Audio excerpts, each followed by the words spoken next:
कहाँ पे उपजेला अगर चंदन, कहाँ पे उपजेला बांस जी, कहाँ पे उपजेला अगर चंदन, कहाँ पे उपजेला बांस जी, कहाँ पे जनमेली सीता रानिया, कहाँ पे श्री राम जी। जंगल में उपजेला चंदन लकड़िया, कोठिया में हरियर बांस जी,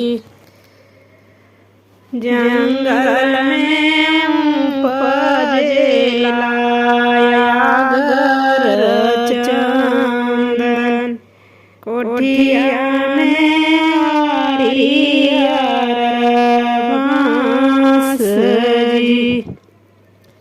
जनक के घर जननी सीता रानिया,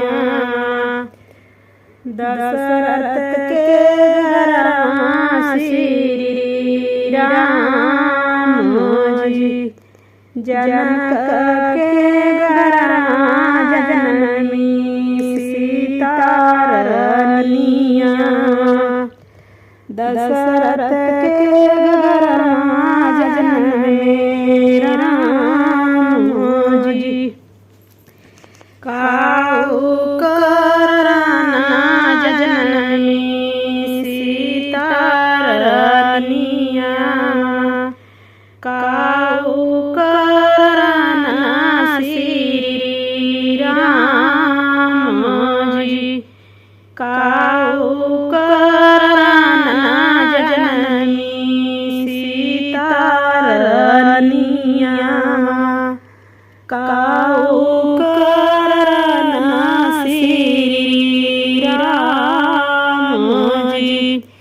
राम रसोइया खातिर सीता रानिया, धनुष तोड़ाई खातिर राम जी, राम रसोइया खातिर सीता रानिया, धनुष तोड़ाई खातिर राम जी। चंदन घिसाई खातिर चंदन